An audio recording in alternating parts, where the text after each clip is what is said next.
Untuk mendapatkan hasil buah kelapa sawit yang maksimal, buahnya bisa keliling seperti di depan kita ini, tidak putus-putus. Sebenarnya kita dalam melakukan pemupukan tidak boleh sembarangan, teman-teman. Kita perlu memperhatikan kombinasi antara jenis, dosis, waktu, serta cara pengaplikasian pupuk. Nah, sebelumnya Assalamualaikum warahmatullahi wabarakatuh. Kembali lagi bersama saya Bang Plan di Plan Inspirasi. Salam tandan berduri, salam petani kelapa sawit seluruh Indonesia. Di depan kita ini adalah varietas pelepah pendek, yaitu TN1. Bisa Anda lihat buahnya ini, teman-teman, sangat cantik dan keliling. Wih, sangat menggoda. Nah, agar buah tanaman kelapa sawit kita itu bisa keliling dan bisa maksimal seperti di depan kita ini, tips yang pertama, kita perlu melakukan pemupukan sesuai dengan jenis pupuk yang tepat. Ini berkaitan dengan urutan jenis pupuk yang kita berikan.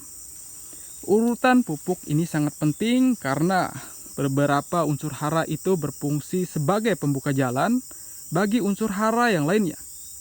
Secara umum, urutan dalam satu siklus per semester yang pertama adalah kita wajib memberikan pupuk yang mengandung unsur magnesium atau kapur pertanian.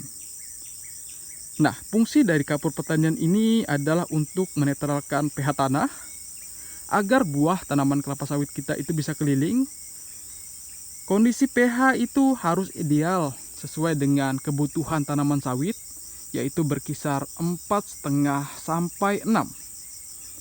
Nah, ketika kita menggunakan kapur dolomit, maka unsur hara itu akan dapat dinetralisir, zat asamnya, serta zat kimia pasca pemberian herbisida, pembersihan piringan dan gawangan yang kita berikan. Zat kimia tersebut akan juga dapat ternetralisir oleh kandungan kapur pertanian, teman-teman. Jadi meskipun disepelekan, sebenarnya harganya murah, tapi sangat penting kapur pertanian ini sering dilupakan oleh petani sawit. Biasanya petani sawit seperti kita hanya mengutamakan itu pupuk-pupuk esensial yang lain seperti nitrogen, fosfor, dan kalium. Padahal semestinya sebelum kita memikirkan hasil, yang pertama itu kita harus bisa memastikan tanah. Tanah itu harus subur. Ketika tanah subur, maka akar akan lebih mudah mengikat unsur hara yang kita berikan. Nah, pada tanaman sawit, kebutuhan unsur kapur pertanian atau dolomit itu sebenarnya tidak banyak, yaitu hanya berkisar 2 kg per tahunnya, teman-teman. Jika kita melakukan pemupukan itu 1 tahun 2 kali, kita bisa gunakan per semesternya itu 1 sampai 1,5 kg per pokoknya. Nah, usahakan pemberian kapur dolomit ini di awal sebelum pemupukan yang lainnya. Berikan taburan secara merata. Nah, selanjutnya setelah kita memberikan kapur pertanian atau dolomit ini, 1 bulan selanjutnya bisa kita susul dengan pemberian pupuk yang mengandung unsur hara nitrogen. Agar buah sawit bisa keliling dan maksimal, kita harus bisa merangsang pertumbuhan vegetatif pada tanaman. Nah, inilah fungsi daripada nitrogen. Nitrogen pada pupuk urea dapat merangsang pertumbuhan vegetatif serta menghijaukan daun.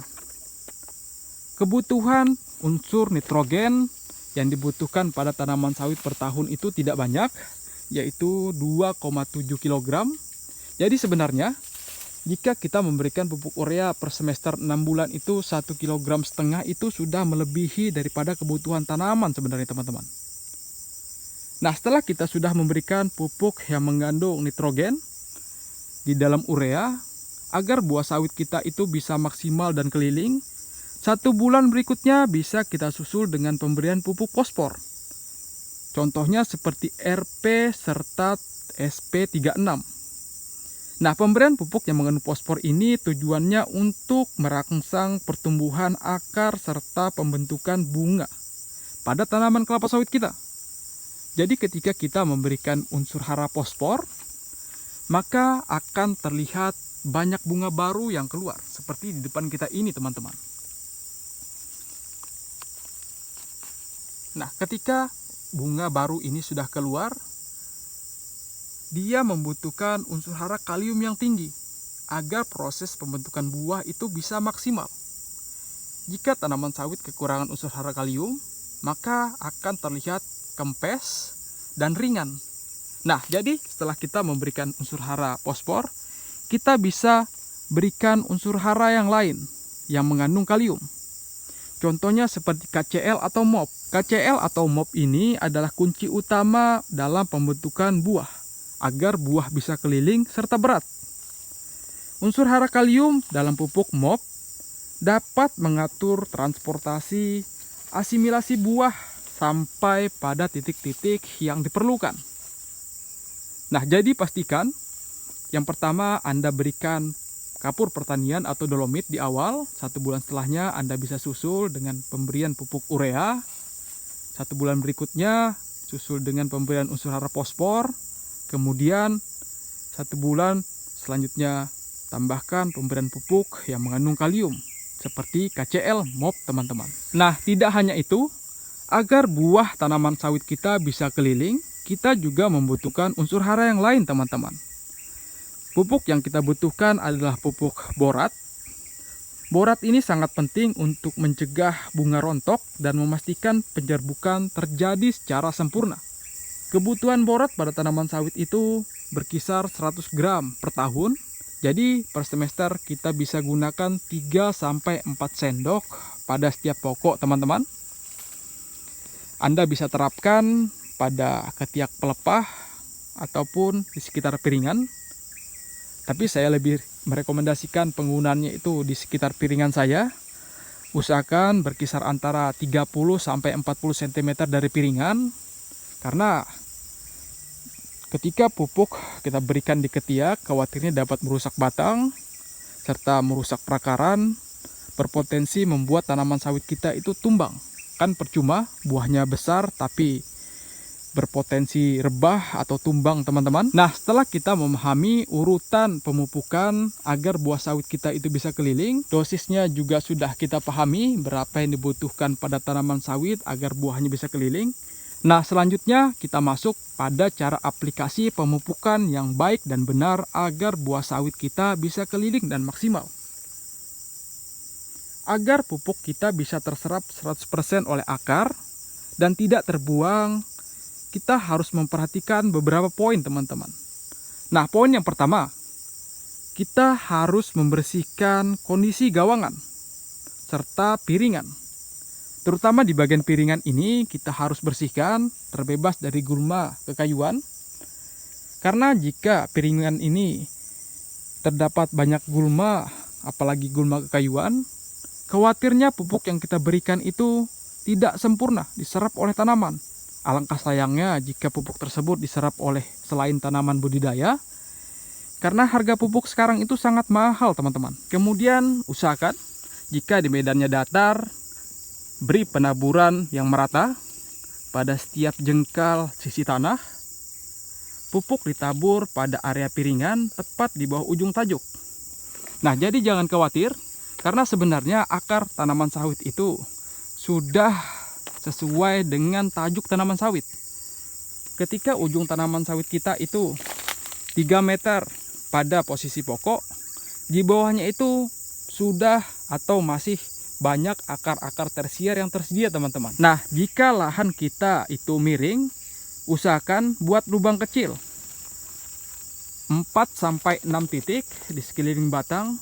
Usahakan pembuatan lubang ini jangan terlalu dekat pada batang, karena khawatirnya lubang membesar bisa membuat tanah erosi dan menumbangkan tanaman kelapa sawit kita.